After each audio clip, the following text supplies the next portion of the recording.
Hello বন্ধুরা, কেমন আছো তোমরা? আশা করি তোমরা খুব ভালো আছো। বন্ধুরা, আজকে যে গল্পটা বলবো এটা আমার জীবনের সত্যি ঘটনা। এইসব ঘটনা শুধু তোমাদের কাছেই বলা যায় কারণ তোমরা আমার কলিজার বন্ধু। আজকের গল্পটি খুবই চমৎকার হতে চলেছে। আমি গ্যারান্টি দিয়ে বলতে পারি গল্পটি শেষ পর্যন্ত শুনলে তোমাদের দাঁড়িয়ে যাবে। তাই ভিডিওটা শুরু থেকে শেষ পর্যন্ত দেখার অনুরোধ রইল। তাহলে কথা না বাড়িয়ে এবার আসল ঘটনা আসি। এই ঘটনাটা বেশ কিছুদিন আগের, যখন আমি আমার ছোট বোন শারমিনকে হোটেলে নিয়ে যাই। এই ঘটনাটা 2 মাস আগের। আর আমার আরেক বড় বোন জেসমিন, ওর বয়স 23 বছর। আমার নাম সাজ্জাদ আর আমরা কুষ্টিয়াতে থাকতাম। আমার ছোট বোন শারমিন রাজশাহীর একটি কলেজে হোস্টেলে থেকে পড়াশোনা করত। আমাদের এখান থেকে প্রায় 120 কিলোমিটার দূরে।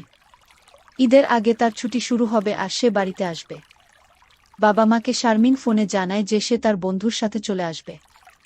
অন্যান্য সময় যখন শারমিনের কলেজ ছুটি হয় তখন আমি গিয়ে ওকে নিয়ে আসতাম। যেদিন শারমিনের আসার কথা ছিল সেদিন আমি ঘরেই ছিলাম আর তার আসার অপেক্ষায় ছিলাম। তখনই শারমিনের কল আসে আর বলে সে আসতে পারবে না কারণ তার বন্ধু এক আত্মীয়র বাসায় চলে যায়। এই কারণে আমাকে যেতেই হবে তাকে নিয়ে আসার জন্য।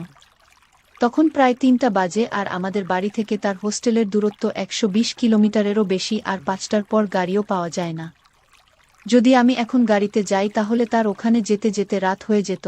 একে তো নিরিবিলি এলাকা, তার উপর রাস্তা ভালো না। তাই আমি মাকে বললাম যে আমি আমাদের গাড়িটা নিয়ে যাই। মা অনুমতি দিয়ে দেয়। আমি আর দেরি না করে গাড়ি নিয়ে বের হয়ে যাই। 4 ঘন্টার মতো লেগে যায় তার ওখানে পৌঁছতে, আর তখন ঘড়িতে প্রায় 7টা বাজে। আমি যখন সেখানে পৌঁছি তখন দেখলাম আমার আদরের বোনটা হোস্টেলের বাইরে দাঁড়িয়ে আমার জন্য অপেক্ষা করছে। ঈদের ছুটিতে কলেজ বন্ধ হওয়ার কারণে হোস্টেলের সব মেয়েরা বাড়িতে চলে গিয়েছিল। যখন আমি পৌঁছলাম তখন বোন দৌড়ে এসে আমাকে জড়িয়ে ধরে বলল, ভাইয়া, আমি মনে করেছিলাম তুমি আসবে না। আমি বললাম, আমি তো আরও আগেই আসতে চেয়েছিলাম, কিন্তু তুমি তো নিষেধ করে বললে যে তুমি তোমার এক বন্ধুর সাথে আসবে। তারপর বোন সরি বলল, আর আমি আমার ছোট বোনকে আদর করি। যখন বোন আমাকে ধরে তখন তার আমার সাথে লেপ্টে যায়। আমি অনুভব করি যে আমার বোনটা বড় হয়ে গেছে আর তাকে বিয়ে দেওয়ার সময় হয়ে গেছে। তখন আমার বোনকে নিয়ে আগের অনেক কিছু মাথায় আসছিল। আমি তাড়াতাড়ি তার ব্যাগ নিয়ে গাড়িতে রাখি আর হোস্টেল সুপারের কাছ থেকে অনুমতি নিয়ে আমরা বাড়ির দিকে রওনা দেই। বোন ওই দিন স্কার্ট আর হাফ হাতা টপ পরে, যার ফলে তাকে খুব সুন্দর লাগছিল। বোনকে দেখে আমার মতো যে কোনো ছেলেরই মাথা খারাপ হবে। যখন আমরা 25 থেকে 30 কিলোমিটার অতিক্রম করি তখন দেখি রাস্তায় প্রচণ্ড ভিড়। আমি গাড়ি পার্ক করে নেমে জিজ্ঞেস করলাম, কি হয়েছে এখানে? তখন তারা বলল, ব্রিজ ভেঙে গেছে, গাড়ি ও পারে যেতে পারবে না। বুঝতে পারলাম আজ আর বাড়ি যাওয়া হবে বলে মনে হয় না। এ কথা আমি গিয়ে বোনকে জানালাম আর বাড়িতে মা বাবাকে ফোন করে কথাটা জানালাম। তারা বলল, ঠিক আছে, অনেক রাত হয়ে গেছে, আজ আর আসার দরকার নাই, ওখানে আশেপাশে দেখো কোনো হোটেল পাও কিনা। আমি ঠিক আছে বলে ফোনটা রেখে দিলাম। তারপর গাড়িটা ঘুরিয়ে শহরের দিকে আবার ছুটলাম হোটেলের খোঁজে। তখন প্রায় রাত 9টা বাজে। বেশিক্ষণ খুঁজতে হয়নি, অল্প দূরে যেতেই আমরা ছোটখাটো একটা হোটেল পেয়ে গেলাম। আমি গিয়ে হোটেলে রুমের কথা জিজ্ঞেস করতে একটা মিলে যায়, তবে ওখানে মেয়ে নিয়ে গেলে রুম দেই না। কিন্তু যখন আমি বললাম ও আমার ছোট বোন আর আমাদের সমস্যার কথা, তখন তারা রুম দিতে রাজি হয়। তারপর আমি ব্যাগ নিয়ে ছোট বোনকে নিয়ে আমাদের রুমে চলে গেলাম। রুমে গিয়ে আমি বোনকে বললাম, তুমি বাথরুমে গিয়ে ফ্রেশ হয়ে যাও, আর এর মধ্যে আমি বাইরে গিয়ে দেখি খাওয়ার জন্য কিছু পাওয়া কিনা। বোন বলল, ঠিক আছে ভাইয়া। আমি বাইরে চলে গেলাম। হোটেলে গিয়ে আমি খাবারের কথা জিজ্ঞেস করলাম, কিন্তু ছোট হোটেল আর রাত হওয়াতে তারা বলল, এখানে খাবারের ব্যবস্থা নাই। শুনে আমি মার্কেটে চলে যাই খানা আনার জন্য। মার্কেট থেকে কিছু খাবার নিয়ে আমার জন্য একটা বিয়ার নেই, সাথে একটা লিমকাও নেই। এরপর আমি যখন রুমে যাই তখন দেখি বোন ফ্রেশ হয়ে গেছে আর গোসল করার কারণে তার চুল ভিজা ছিল, আর সে একটা ছোট একটা পরে আছে। ছোট হওয়ার কারণে সুন্দরভাবে তাকে কিছুটা দেখা যাচ্ছিল। আমি যখন তাকে এই অবস্থায় দেখি তখন আমার ভিতরে কেমন কেমন হতে থাকে, আর মনে মনে ভাবি আমার বোনটা আমার গার্লফ্রেন্ড হলো না কেন। আর তখনই আমার মাথায় একটা বুদ্ধি আসে, কেননা আজ রাত আমার খিদে তাকে দিয়ে পূরণ করি। তারপর আমি টেবিলে খাবারগুলো রেখে বাথরুমে ফ্রেশ হতে চলে যাই আর ফ্রেশ হয়ে এসে খানা খেতে বসি। বোন পানি নিয়ে আসে আর আমরা খেতে শুরু করি। খাওয়া শেষে সে যখন কোল্ড ড্রিঙ্কস খেলো তার একটু সন্দেহ হলো আর আমাকে বলল, ভাইয়া, কোল্ড ড্রিঙ্কসটার স্বাদ অন্যরকম লাগছে কেন? তো আমি বোনকে বললাম, মনে হয় পুরনো হয়ে গেছে, যার ফলে তোমার কাছে অন্য রকম লাগছে। আমরা আবার খানা শুরু করি। খাবার খাওয়া শেষে আমিও কোল্ড ড্রিঙ্কস খাই। যেহেতু কোল্ড ড্রিঙ্কসের সাথে বিয়ার মিশানো ছিল, সেহেতু আমার একটু নেশা ধরেছিল। আমি আর চোখে বোনের দিকে তাকিয়ে দেখলাম তার কি অবস্থা। দেখলাম তারও আমার মতো অবস্থা, ছটফট করছে। সে আমাকে বলল, ভাইয়া আমার মাথা ঘুরছে। আমি বললাম, মনে হয় জার্নি করাতে এমন লাগছে। তখন তাকে বললাম, তুমি বিছানায় গিয়ে শুয়ে পড়ো আর শুয়ে শুয়ে কথা বলো। তখন সে বিছানায় গিয়ে শুয়ে পড়ল, আর যখন সে বিছানায় গেল তখন ছোট সরে গিয়ে উপর চলে যায়। কিন্তু সেদিকে তার কোনো নজরই নেই। আর আমি যখন দেখি তার, আমার তো পাগল হওয়ার মতো অবস্থা। আমি সব কিছু ভুলে গিয়ে তার দেখতে থাকি আর নিজে নিজেকে সান্ত্বনা দিতে শুরু করি। এর মধ্যে সে জিজ্ঞেস করে বসল, কি দেখছ ভাইয়া? আমি বললাম, একটা কথা বলবো, তুমি কিছু মনে করবে না তো? সে বলল, না বলো। আমি বললাম, তোমাকে আজ অনেক সুন্দর লাগছে। সে খুশি হয়ে আর লজ্জা পেয়ে বলল, তুমি না ভাইয়া আমাকে সব সময় জ্বালাও। সে আরও বলল, আমি কথায় এত সুন্দর? সুন্দর তো বড় আপু জেসমিন। তখন আমি তার কাছে গিয়ে বলি, দেখো তুমি কত সুন্দর, আর সেই সাথে তার হাতও দেখাই। তারপর আমি তাকে জিজ্ঞেস করি, তোমার মাথা ঘোরা বন্ধ হয়েছে না হয়নি? সে বলল, না এখনো হয়নি। আমি বললাম, তুমি কোল্ড ড্রিঙ্কস খাও, আমার মনে তোমার ভালো লাগবে বলে আমি তাকে কোল্ড ড্রিঙ্কস দেই। আবারও আমরা কথা বলতে শুরু করি। আমরা দুইজনই বিছানায় শুয়ে শুয়ে কথা বলছিলাম আর টিভি দেখছিলাম। আমি দেখলাম টিভিতে একটা দৃশ্য আসছে যেখানে দুইজন একে অপরকে দিচ্ছিল। আমি খেয়াল করলাম বেন দৃশ্যটা অনেক মনোযোগ সহকারে দেখছে। আমি তাকে জিজ্ঞেস করি, সত্যি করে বলো তো, তোমার কি কোনো ছেলে বন্ধু আছে? তুমি কি কাউকে পছন্দ কর? ও বলল, না ভাইয়া, আমার কোনো ছেলে বন্ধু নেই আর আমি কাউকে পছন্দ করি না। আমি আর থাকতে পারছিলাম না। এখন আমাকে কিছু একটা করতেই হবে, কারণ সে এখন অনেকটা ওরকম হয়ে আছে, কিন্তু আমি সরাসরি কিছু বলতেও পারছি না। তবে তাকে রাজি করার জন্য আমার মাথায় একটা বুদ্ধি আসলো। আমি তাকে জিজ্ঞেস করলাম, তোমার কোথায় কোথায় তিল আছে? সে বলল, অনেক জায়গায় আছে। আমিও বললাম, মারও অনেক জায়গায় আছে, আর আমি তাকে আমার তিল দেখাতে শুরু করি। প্রথমে আমার পিঠের তিল দেখালাম, তারপর ওইখানের একটা তিল দেখালাম। ওখানে আমার তিল দেখে হাসছিল। ওর হাসি দেখে আমি ওকে বললাম, তুমিও দেখাও।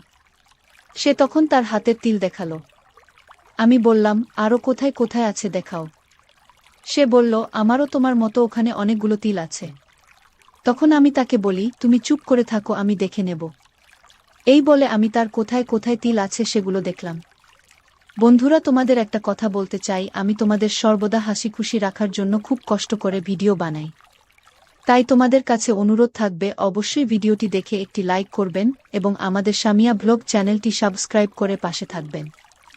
আমি নিজেকে আর সামলাতে পারছিলাম না, সব কিছু ভুলে গিয়ে তাকে বললাম, আসলেই তুমি অনেক সুন্দর, আর তোমার তিলগুলোও সুন্দর।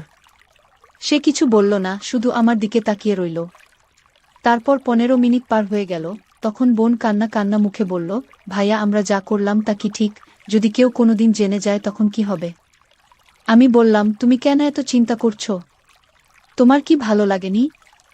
তখন সে বলল, হ্যাঁ। তো আমি বললাম, তাহলে এত ভয় পাচ্ছ কেন? আমরা তো আর কাউকে বলতে যাচ্ছি না। তখন সে বলল, তা ঠিক। আর আমি আদরের ছোট বোনকে বলি, এখন রাত অনেক হয়েছে, এবার ঘুমিয়ে পড়ো। সকাল আনুমানিক 10টায় আমার ঘুম ভাঙে। উঠে দেখলাম আমার আদরের ছোট বোনটা এখনো ঘুমাচ্ছে। আমি ওকে ডাক দিলাম আর বললাম, তাড়াতাড়ি রেডি হয়ে নে, বাড়ি যেতে হবে। তারপর গোসল করে আমরা হোটেল ছেড়ে বাড়ির দিকে রওনা দেই। সেই ঘটনার পর অনেক দিন কেটে গেল। বোন এখনো সেই ঘটনা ভুলতে পারেনি। আমার সঙ্গে ঠিকঠাক কথাও বলে না এখন। আস্তে আস্তে একটু একটু করে সব ঠিক হতে থাকল। বোনও লজ্জায় কাউকে কিছু বলল না। এইভাবে আস্তে আস্তে মোটামুটি ঠিক হতেই আমি আগের মতো সুযোগ খোঁজার চেষ্টা করতাম। একদিন আমরা সব বন্ধুরা হোলির দিনে অনেক মজা করি। বাইরে বের হই আর বিভিন্ন মেয়েদের বাড়িতে গিয়ে তাদের রং দেই। এই বছরও তার ব্যতিক্রম হলো না। সবাই মিলে সকালে একসঙ্গে দেখা করলাম। আমরা 3 জন বন্ধু ছিলাম, তন্ময়, শিপলু আর আমি। সবাই মিলে বেরিয়ে লিস্ট তৈরি করলাম কার কার বাড়ি যাওয়া যায়। এইভাবে ঠিক করে প্রত্যেকের বাড়ি গিয়ে তাদের রং মাখাতে থাকলাম। হোলির দিন হলো এমন একটা দিন যেদিন সুন্দরী মেয়েদের সুন্দর বিনা বাধা রং দেওয়া যায়। আর আমাদের মতো ছেলেরা তো এই সুযোগগুলোই খোঁজে। আমরা সবাই যত সুন্দরী মেয়ে আছে তাদের বাড়ি গিয়ে প্রত্যেকেরই হাতে রং লাগাতে থাকলাম। কেউ কেউ আবার সুযোগ পেয়ে কারও দিত। এইভাবে সবাই খুব মস্তি করতে করতে রং খেলতে খেলতে এলাম। বেলা বাড়ার পরে দেখলাম লিস্ট মোটামুটি শেষ হয়ে গেছে। এরপর সবাই মিলে ডিসাইড করলাম এবার একটু লাল পানি খেতে হবে। এদিকে এত মেয়েদের রং দিয়ে সবাই মোটামুটি মজা হয়ে আছে। ভাবলাম পানি খেয়ে ঠিক করতে হবে। এইভাবে পানি খেতে খেতে সবারই মোটামুটি আনন্দ হয়ে গেছে আর আনন্দের ঘোরে আরও ইচ্ছা জেগে উঠল। এমন মনে হচ্ছিল যে এখুনি যদি কাউকে পেতাম একদম দিয়ে দিতাম। সবাই বলল, আরে যেভাবে হোক একটা জোগাড় কর না। তন্ময় বলল, চল হোটেলে যাই। শিপলু তাতে সাইও দিল, কিন্তু আমি বললাম দরকার নেই ওখানে যাওয়ার। তখন তন্ময় বলল, হাতের সামনেই ফ্রেশ একজন আছে তো। তন্ময়ের কথা শুনে শিপলু লাফিয়ে উঠে বলল, কে বল না, কে বল না। আমি কিছুটা বুঝতে পারলাম তন্ময় কার কথা বলছে। তন্ময় আর শিপলু ওরা নিজেদের মধ্যে আলোচনা করে নিল। আমি এবার পরিষ্কার বুঝতে পারলাম ওরা কার কথা বলছে। ওরা শারমিন আমার ছোট বোনকে যা করেছে তারপর ওদের কাছে আর কিছু বাকি থাকতে পারে না। আমার সামনেও এবার ওরা আমার বোনকে নিয়ে কি যে করবে তার ঠিক নেই। কিছুক্ষণ পরে ওরা বলল আসল ঘটনা। সবাই মিলে ঠিক হলো ওরা আমার বোনকে রং মাখাতে যাবে। রং মাখিয়ে সেখানে সবাই মিলে। আমি ওদের অনুরোধ করে বললাম, প্লিজ এরকম করিস না, বাড়িতে মা আছে। শিপলু বলল, ঠিক আছে আমরা ওকে ছাদে নিয়ে চলে যাব, তোর মা তো রান্নাঘরে থাকবে। অনেক করে বারণ করার চেষ্টা করলাম কিন্তু ওরা সবাই আমার কথা কানে নিলে তো। এমনিই সবাই মজায় আছে, তার উপর এরকম চান্স কেউ মিস করে। এই রকম দিন আর কেউ পাবে না। আমারও মনের মধ্যে একটা আশা জেগে উঠল, কারণ সেই হোস্টেল থেকে ঘুরে আসার পর আর ওই সুযোগ হয়নি। আমিও আশায় জেগে উঠলাম আর ওদের কথায় সায় দিলাম। ঠিকঠাক করে সবাই মিলে চললাম আমার বাড়ির দিকে। আমরা 3 জনেই প্রচণ্ড হয়েছিলাম। আজ যেভাবেও হোক বোনকে আবার হবে।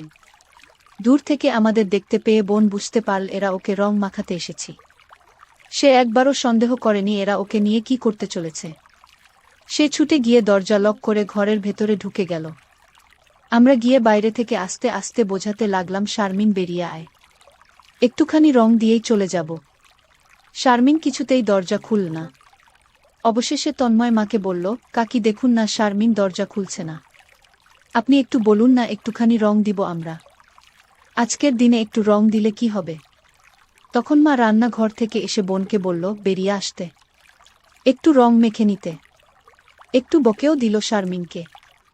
শারমিন বলল, আচ্ছা ঠিক আছে খুলছি, কিন্তু একটুখানি রং দিবে। আমরা বললাম, হ্যাঁ রে, একটু দিয়েই চলে যাব। মা চলে গেল রান্নাঘরে। এদিকে বোন আস্তে আস্তে দরজাটা খুলল। আমরা 3 জন সঙ্গে সঙ্গে হুড়মুড়িয়ে ঢুকে পড়লাম। ঢুকে বোনকে আক্রমণ করলাম। বোন বাড়িতে একটা 3/4 শর্ট আর টি-শার্ট পরেছিল। সবাই প্রথমে মুখে রং দিতে থাকল। এদিকে তন্ময় বোনকে পেছন থেকে ধরল। বাকিরা সবাই বোনের মুখে রং মাখাতে লাগল। বোন বারবার বলছিল, আর রং দিও না, এবার ছেড়ে দাও। এদিকে তন্ময় আর আমি দুজনে দুই নিয়ে পড়লাম। একদম তলা থেকে শুরু করে রং দিতে থাকলাম। আমি বললাম, এখানে নয়, ছাদে চল, বাকিটা সেখানে হবে। বলে সবাই মিলে বোনকে চাগিয়ে নিলাম ছাদে যাওয়ার জন্য। বোন এবার বুঝতে পারল এরা কি করতে চলেছে। সে চিৎকার করে মাকে ডাকতে গেল। আমরা তার মুখ বন্ধ করে দিয়ে মাকে হাঁক দিয়ে বললাম, মা আমরা একটু ছাদে যাচ্ছি, একটু পরে আসব। মা বলল, ঠিক আছে। আমরা সবাই মিলে দোতলার ছাদে উঠে গেলাম। সেখানে গিয়ে শুরু হলো আর এক দৃশ্য। ছাদে ট্যাঙ্কে জল ছিল। শিপলু এক বালতি জল নিয়ে এসে বোনের উপর ঢেলে দিল। সবচেয়ে বেশি উৎসাহ ছিল তন্ময়ের, কারণ ও আগে আমার বোনকে অনেকবার দেখেছে কিন্তু এভাবে পায়নি কখনো। আজ ওরা সবাই আমার বোনকে আবার পেয়েছে। এত সহজে ছেড়ে দেবে না কেউ। সবাই মিলে আমার বোনকে রং দিতে লাগলো। সবার ইচ্ছা পূরণ করতে প্রায় 1 ঘন্টা সময় পার হয়ে গেল। এরপর সবাই যে যার মতো চলে গেল আর আমি বোনের কাছে এসে আস্তে আস্তে বোনকে তুললাম। দেখলাম তার আর ওঠার মতো ক্ষমতা নেই। কোনো রকমে ছাদের জলের ট্যাঙ্ক থেকে জল নিয়ে এসে বোনকে গোসল করিয়ে দিলাম আর দেখলাম ওর বিভিন্ন রঙে রাঙা হয়ে গেছে। মাথার চুল থেকে পায়ের নখ পর্যন্ত রং দিয়েছে ওরা আমার বোনকে। এর কিছু দিন পর জেসমিনের মতো শারমিনের বিয়ে হয়ে যায় আর আমি খুবই একা হয়ে পড়ি। ভিডিওটি যদি তোমাদের ভালো লাগে তাহলে একটি লাইক দিন আর তোমরা যদি এরকম মজার মজার ভিডিও পেতে চাও তাহলে দয়া করে আমার সামিয়া ব্লগ চ্যানেলটি সাবস্ক্রাইব করো। সবশেষে তোমাদের সুস্বাস্থ্য কামনা করি আর ভিডিওটি দেখার জন্য তোমাদের সকলকে অসংখ্য ধন্যবাদ। আমি বললাম, বাবা আমি আপনার ছেলের বউ, আপনি আমার সাথে এসব করতে পারেন না। আমার শ্বশুরমশাই তখন খুব রাগ করে আমাকে বলল, বৌমা চুপ থাকো তুমি। তোমার বিয়ে হয়েছে 4 বছর হয়েছে কিন্তু এখনো তোমার কোনো সন্তান হলো না। আসলে আমার ছেলেটা গাধা, সে কিছুই করতে পারে না। এসব বলে শ্বশুরমশাই রাগ করে আমার সাথে খুব বাজে আচরণ করা শুরু করলো আর বলতে লাগলো, বৌমা আজকে আমি তোমাকে এমন কিছু করব যাতে তুমি 1 মাসের ভিতরে মা হতে পারো। তারপর শ্বশুরমশাই আমাকে তার বড় জিনিসটা দেখালো। তার ওই জিনিসটি দেখার পর থেকে আমি আর কিছুই বলতে পারি না। জ্ঞান হারিয়ে হয়ে বিছানায় পড়ে গেলাম আর যখন আমার জ্ঞান ফিরল তখন শ্বশুর মশাই মুচকি একটা হাসি দিয়ে রুম থেকে চলে গেল। তারপর থেকে শ্বশুর মশাইকে দেখে আমার আর লজ্জা করত না। একদিন আমি শ্বশুর মশাইয়ের কাছে গিয়ে বললাম, ওই দিন আপনার ইচ্ছে আপনি পূরণ করেছেন আর আজকে আমার খুব ইচ্ছে করছে, আপনি কি আমার ওই ইচ্ছেটা পূরণ করবেন? তখন বাবা বলল, দেখো বৌমা, আমার ছেলে বাড়িতে থাকে না, তাই তোমার সব ইচ্ছে পূরণ করার দায়িত্ব আমার। তারপর আমি বললাম, বাবা আপনি আমার রুমে আসুন। বন্ধুরা, আজকের ভিডিওটি খুবই মজার, তাই পুরো ভিডিওটি দেখার অনুরোধ রইল। তবে গল্পটি শোনার পূর্বে তোমাদের আছে আমার ছোট্ট একটা অনুরোধ, দয়া করে আমার সামিয়া ব্লগ চ্যানেলটি সাবস্ক্রাইব করে পাশেই থাকবে। হ্যালো বন্ধুরা, আমি সামিরা জাহান জুই। পরিবারের সবাই আমাকে জুই নামে ডাকে। আমার গ্রামের বাড়ি সিরাজগঞ্জ। সিরাজগঞ্জের নিম্নবিত্ত পরিবারের একটি মেয়ে আমি। এখন আমার বয়স 24 বছর। আমার যখন 14 বছর বয়স তখন একটা মধ্যবর্তী পরিবারে আমার বিয়ে হয়। আমার স্বামীর সংসারে আমি সহ মাত্র 3 জন সদস্য। আমি, আমার স্বামী নাইম এবং আমার শ্বশুর আব্বা। আমরা থাকতাম সিরাজগঞ্জে। আমার স্বামী ঢাকায় একটি বেসরকারি কোম্পানিতে চাকরি করত। আর এদিকে আমার শাশুড়ি মারা গেছে, গত 4 বছর হয়েছে। আমার শাশুড়ি মারা যাওয়ার পর আমার শ্বশুর আর কোনো বিয়ে করেনি, যদিও তাকে দেখে এখনো 25 বছরের যুবকের মতো মনে হয়। আমার শ্বশুর বাড়িতে থাকত আর আমার স্বামীর চাকরির জন্য ঢাকায় থাকত। আসলে আমার স্বামী আমাকে বিয়ে করছেই জন্যই, কারণ আমার শ্বশুর বাড়িতে একা একা থাকত। তার খাবার দাবার আর দেখাশোনার জন্যই মূলত তো আমার স্বামী আমাকে বিয়ে করেছে। আমার স্বামী বিয়ের 6 দিন পরে ঢাকায় চলে যায় চাকরিস্থলে। বাড়িতে শুধু আমি আর আমার শ্বশুর থাকতাম। আমার স্বামী ঢাকা যাওয়ার পর থেকেই আমার শ্বশুর আমার দিকে কেমন করে যেন তাকিয়ে থাকে। তার এভাবে তাকিয়ে থাকতে দেখে আমি কিছু মনে করতাম না, কারণ আমি ভাবতাম শ্বশুর মানেই তো আমার বাবা, সে তো আমার বাবা তুল্য। বিয়ের 1 মাস পর আমার স্বামী ঢাকা থেকে বাড়িতে আসলো। আমার স্বামী আমার জন্য অনেক কিছু নিয়ে আসলো ঢাকা থেকে। আমার স্বামীর এসব কিছু দেখে আমার সত্যিই অনেক আনন্দ হয়েছিল। সেদিন রাতে আমার স্বামীর সাথে অনেক কিছু হয়েছিল। আমার স্বামী আমাকে অনেক মজা দিয়েছিল। আমার স্বামী দেখতে খুব সুন্দর, অনেক হ্যান্ডসাম ছিল। আমার স্বামীর উচ্চতা প্রায় 6 ফুটের কাছাকাছি ছিল। অনেক শক্তিশালী আর সুদর্শন পুরুষ ছিল। এভাবে আনন্দে চলতে লাগলো আমাদের দিন। চাকরির সুবাদে আমার স্বামী ঢাকায় থাকত আর 1 মাস পর পর বাড়িতে আসত। এসে আমাকে মজা দিয়ে আবার চলে যেত। এভাবে চলতে চলতে প্রায় আমার বিয়ের 4 বছর হয়ে গেল। আমাদের দিন অনেক ভালো চলছিল, কিন্তু বিয়ের 4 বছর হওয়ার পরেও আমাদের কোনো বাচ্চা কাচ্চা হচ্ছিল না। আর আমরা কোনো ব্যবস্থা নিচ্ছিলাম না। এমতাবস্থায় আমি এবং আমার স্বামী খুব টেনশনে পড়ে গেলাম। আর এদিকে আমার শ্বশুরমশাই আমাকে বিরক্ত হয়ে বলতো, বৌমা তোমার বিয়ের 4 বছর হয়ে গেছে, এখনো আমি কোনো নাতি নাতনির মুখ দেখতে পারি নাই, আমি কি আমার নাতি নাতনিকে দেখে মরতে পারবো? এমন কথা বলার সময় আমার শ্বশুরমশাই আমার দিকে কেমন ভাবে যেন তাকিয়ে থাকত। এই তাকিয়ে থাকার মধ্যে আমার শ্বশুর মশাইয়ের চোখের মধ্যে আমি ভিন্ন কিছুর গন্ধ পাচ্ছিলাম। তারপরেও আমি তেমন কিছু মনে করতাম না, কারণ আমার শ্বশুরমশাই আমার দিকে এভাবে শুধু তাকিয়ে থাকত। আমার সাথে বিয়ের 4 বছর হওয়ার পরেও কোনো খারাপ আচরণ করার চেষ্টাই করেনি। বিয়ের 4 বছর পর এভাবেই কেটেছিল আমার দিন, খুব ভালোই ছিল, সুন্দরভাবে কাটছিল। কিন্তু আমার স্বামী একদিন ঢাকা থেকে বাড়িতে আসলো। ঢাকা থেকে বাড়িতে আসার পর রাত তখন 11টা বাজল। তখন আমার স্বামীর মোবাইলে হোয়াটসঅ্যাপে একটি মেসেজ চলে আসলো। মেসেজটি দেখে আমার সারা শরীর কাঁপতে শুরু করল। আমার কলিজা কাঁপতে শুরু করল। মেসেজটিতে লেখা রয়েছে, প্রিয় নাইম, কেমন আছো? তুমি কখন গেছো বাসায়? গতকালকে তুমি আমাকে যা দিয়েছ তাতে আমি অনেক সুখ পেয়েছি, অনেক মজা পেয়েছি। প্রিয় নাইম, কবে তুমি আসবে দেশ থেকে? তোমাকে ছাড়া আমার কোনো কিছু ভালো লাগে না। তবে আমি তোমার সন্তানের মা হব। আর আমাকে ছাড়া তুমি একা একা থাকবেই বা কি করে? তোমার কি কষ্ট হবে না? মেসেজটি পড়ে আমার কাছে মনে হলো যেন আমার মাথার উপরে আসমান ভেঙে পড়ে গিয়েছে। পায়ের নিচে থেকে মাটি সরে গিয়েছে। সমস্ত শরীর একেবারে নিস্তব্ধ হয়ে গেছে। আটকে দিয়েছে জীবনের ধারা আর থমকে গিয়েছে জীবন। মনে হচ্ছিল দম বন্ধ হয়ে আসছিল। ঠিক এই মুহূর্তে কি করব বুঝতে পারিনি। একটু খেয়াল করে মেসেজের উপরের অংশে গেলাম। উপরের অংশে যাওয়ার পর যা দেখতে পেলাম তাতে আমার আরও আতঙ্ক সৃষ্টি হয়ে গেল। উপরের অংশে লেখা ছিল, প্রিয় সুমি, আমি বিয়ে করেছি, প্রায় 4 বছর হয়েছে, কিন্তু আমার কোনো সন্তান হয় না। আমার একটি সন্তানের খুবই প্রয়োজন। আমি বাবা ডাক শোনার জন্য পাগল হয়ে আছি। ইতিমধ্যে আমার বুকে অনেক ডাক্তার দেখিয়েছি, কিন্তু তাতে কোনো লাভ হয়নি। আমি নিজেও ডাক্তার দেখিয়েছি, কিন্তু ডাক্তার বাবু বলছে আমার কোনো সমস্যা নাই। যত সমস্যা আমার বউয়ের।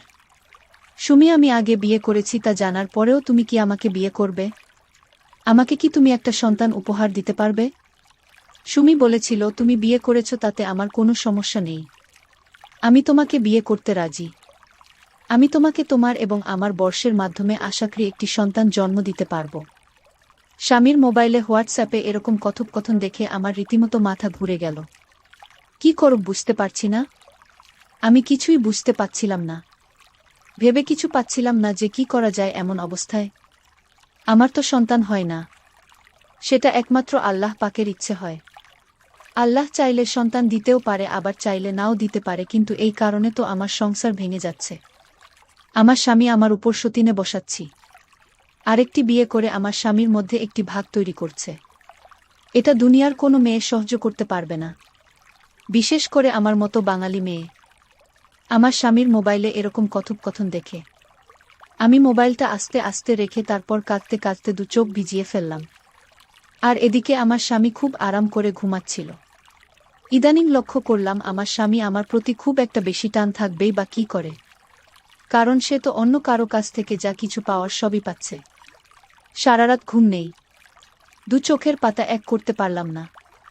সকালে উঠে ফজরের নামাজ পড়লাম আর আল্লাহর কাছে কান্নাকাটি করলাম যে, হে আল্লাহ, আমার স্বামীকে তুমি সঠিক পথে ফিরিয়ে আনো। তুমি আমার কাছ থেকে সব কিছু কেড়ে নিয়ে যাও, তবুও আমার স্বামীর ভাগটা কেড়ে নিও না। আমি আমার স্বামীর ভাগটা কাউকে দিতে পারবো না। এভাবে আমার স্বামী ঢাকা থেকে বাড়ি এসে 2 দিন থাকার পর আবার ঢাকায় চলে গেল। মনের দুঃখে তাকে কিছু বলতে পারি নাই। আমার স্বামী চলে যাওয়ার পর আমি নীরবে একা একা শুধু কাঁদতে থাকি। আমার চোখে জল পড়ে। একদিন শ্বশুরমশাই আমাকে এসে কান্দারত অবস্থায় দেখে ফেলে। তারপর শ্বশুরমশাই আমাকে বলল, বোমা, কি হয়েছে তোমার? তুমি কাঁদছ কেন? আমি বললাম, কিছু না বাবা। তারপরেও আমার শ্বশুরমশাই আমাকে বলল, বৌমা, তুমি আমার কাছে মনে হচ্ছে কোনো কিছু লুকাচ্ছে। আমি বললাম, না বাবা, আমি এমনি কাঁদছি। হঠাৎ করে আমার বাবা মায়ের কথা মনে পড়েছে তো তাই কান্না করছি। তারপর আমার শ্বশুর আমার মাথায় হাত রেখে সান্ত্বনা দেওয়ার চেষ্টা করছে। কিন্তু আমার শ্বশুরমশাই যখন আমাকে ধরে সান্ত্বনা দেওয়ার চেষ্টা করছে, তখন বিভিন্নভাবে আমার প্রতি বাজে ইঙ্গিত করছে, যা আমার কাছে খুব খারাপ লাগছে, কিন্তু তারপরেও সে তো আমাকে এই মুহূর্তে সান্ত্বনা দিচ্ছে। যে কারণে শত বাজে ইঙ্গিত পাওয়ার পরেও আমার কাছে খুব ভালোই লাগছিল। এভাবে আমার শ্বশুরমশাই আমাকে অনেকক্ষণ ধরে সান্ত্বনা দিল আর মাথায় বুলিয়ে দিতে লাগল। তখন আমি কিছুটা দুর্বল হয়ে গেলাম। দুর্বল হয়ে তার ছেলের সমস্ত বিষয় শ্বশুরমশাইকে খুলে বললাম। শ্বশুর মশাই এসব কথা শুনে আমাকে বলল, বলো কি বোমা, তুমি এইসব বিষয়ে আমাকে আগে বলবে না? আমি বললাম, বাবা, আমি তো আপনার ছেলেকে কখনো অবিশ্বাস করতাম না। আপনার ছেলেকে অনেক বিশ্বাস করতাম, কিন্তু আপনার ছেলে যে এরকম একটা কাজ করবে তা আমি কখনো কল্পনাও করতে পারিনি। আমার শ্বশুরমশাই ছেলের এরকম কর্মকাণ্ডের কথা শুনে আমাকে সান্ত্বনা দেওয়ার চেষ্টা করল। কিন্তু এই সান্ত্বনা দেওয়ার ফাঁকে ফাঁকে আমার শ্বশুরমশাই আমার সাথে ভিন্ন রকম আচরণ করার চেষ্টা করল আর বলল, বৌমা, তুমি শান্ত হও। আজকে তোমার সন্তান হয় না, সেজন্য আমার ছেলে একটি সন্তানের আশায় এরকম ধরনের সিদ্ধান্ত নিয়েছে। তুমি একটু ধৈর্য ধরো। তোমাকে আমি আগামীকালকে একটি কবিরাজের কাছে নিয়ে যাব। অনেক নামকরা কবিরাজ। তার চিকিৎসায় নাকি অনেকেই মা হতে পেরেছে। আমি বললাম, বাবা, যা করার এখন আপনি করবেন, কারণ আপনার ছেলেকে তো আমার ফেরানোর ক্ষমতা নাই।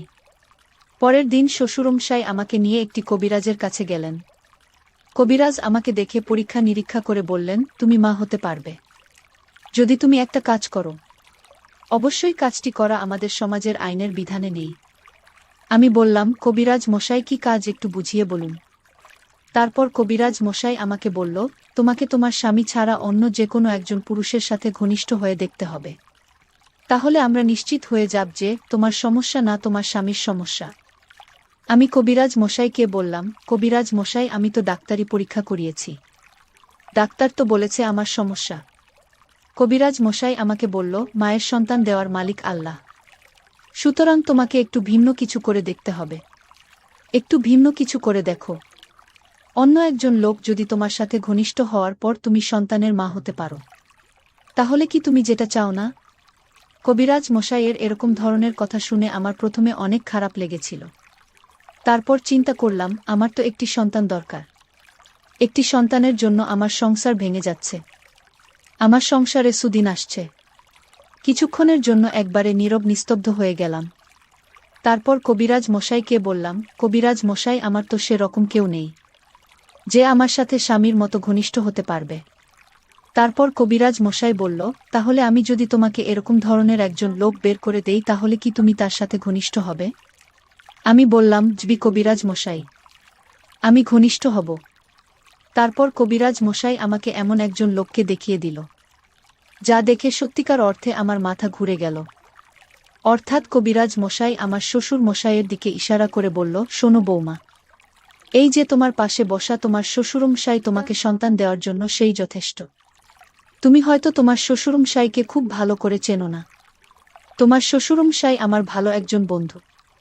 তারপর কবিরাজ মশাই আমাকে বলল, আচ্ছা বৌমা, আমার একটা প্রশ্নের জবাব দাও তো। আমি বললাম, কি কবিরাজ মশাই? কবিরাজ মশাই আমাকে বলল, তোমার শাশুড়ি মারা গেছে কতদিন হয়েছে? আমি বললাম, 4 বছরের বেশি। তারপর কবিরাজ মশাই আমাকে বলল, পুরুষ মানুষ তো 50 বছরে বুড়ো হয়ে যায়নি। একজন 50 বছরের লোক 4 বছর হয়েছে তার স্ত্রী মারা গেছে, সে কিভাবে একা একা থাকে? আমাকে প্রশ্নের জবাবটা দিতে পারবে? আমি বললাম, না কবিরাজ মশাই। তাহলে শোনো বৌমা, তোমাকে আজকে একটা গোপন কথা বলি। তোমার শ্বশুরমশাই আমার বন্ধু মানুষ, তাই আমার এখানে নিয়মিত আসা যাওয়া করত, এবং যদি কোনো মহিলার সন্তান না হতো তাহলে সেক্ষেত্রে আমি তোমার শ্বশুরমশাইকে কাজে লাগাতাম। তুমি আর একটি বিষয় জানলে অবাক হবে যে এ পর্যন্ত 20 জন মহিলাকে তোমার শ্বশুর দ্বারা সুফল পেয়েছে। তুমি তো তার ছেলের বউ, তোমাকে তো আর তোমার শ্বশুরমশাই সব কিছু বলতে পারে না। এখন তুমি যদি রাজি থাকো তাহলে তোমার সাথে তোমার শ্বশুরমশাই ঘনিষ্ঠ হবে, আর এতে আশা করা যায় তুমি সুফল পাবে। কবিরাজ মশাইয়ের কাছ থেকে এরকম ধরনের কথা শুনে আমি প্রথমে কিছুটা অবাক হয়ে গেলাম, তারপর অবশেষে রাজি হয়ে যাই। তারপর কবিরাজ মশাই আমাকে বলল, ঠিক আছে, তাহলে এবার তুমি বাড়ি চলে যাও আর বাড়ি গিয়ে তোমার শ্বশুরমশাইকে খুশি করো। তাহলে দেখবে তোমার কাজ হয়ে যাবে আর তোমার শ্বশুরমশাই একা যে পরীক্ষিত। তারপর কবিরাজ মশাইয়ের কাছ থেকে বাড়ি চলে আসলাম। বাড়ি চলে আসার পর আমার শ্বশুরমশাই আমার দিকে তাকিয়ে আমাকে ইঙ্গিত দিল যেন আজকে আমি প্রস্তুত থাকি। অবশেষে নিরুপায় হয়ে শুধু একটি সন্তানের আশায় আমি সেই কাজটি করেছিলাম। আমার শ্বশুরমশাইয়ের সাথে যে কাজটি সাধারণত স্বামী স্ত্রী করে থাকে। আর এদিকে আমার শ্বশুর আমাকে পেয়ে অনেক খুশি, আর তার ছেলেকে এমনভাবে টাইট দিয়েছিল যাতে তার ছেলে দ্বিতীয়বার কোনো মেয়ের সাথে কথা বলার সাহস না পায়। আর যদি কথা বলে তাহলে পরিষ্কার জানিয়ে দিয়েছে যে তার সমস্ত সম্পত্তি থেকে বঞ্চিত করবে। সবকিছু আমার শ্বশুর আমাকে লিখে দিয়ে দেবে। এই সব কিছুর ভয় অবশেষে আমার স্বামী ওই মেয়ের সাথে সম্পর্ক বাদ দিয়ে দেয়। আমার শ্বশুরের সাথে সবকিছু করার পর 3 মাস পরে আমি বুঝতে পারলাম আমি সন্তান সম্ভাবনা। মনটা আমার আনন্দে নেচে উঠল, সন্তানের মা হওয়ার আনন্দে।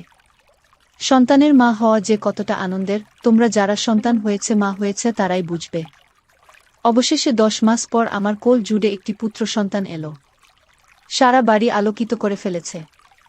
আমার পুত্র সন্তানের খবর পেয়ে আমার আত্মীয় স্বজন, স্বামী এবং শ্বশুর সহ সবাই খুশি। পড়া প্রতিবেশী, আত্মীয় স্বজন সবাই বলতে লাগলো আমার সন্তান দেখতে এক্কেবারে তার দাদার মতো হয়েছে। এই সত্য ঘটনা আজকে শুধু তোমাদের বললাম। বন্ধুরা, এইভাবে আমি একটি, দুটি নয়, 4টি সন্তানের মা হয়েছিলাম।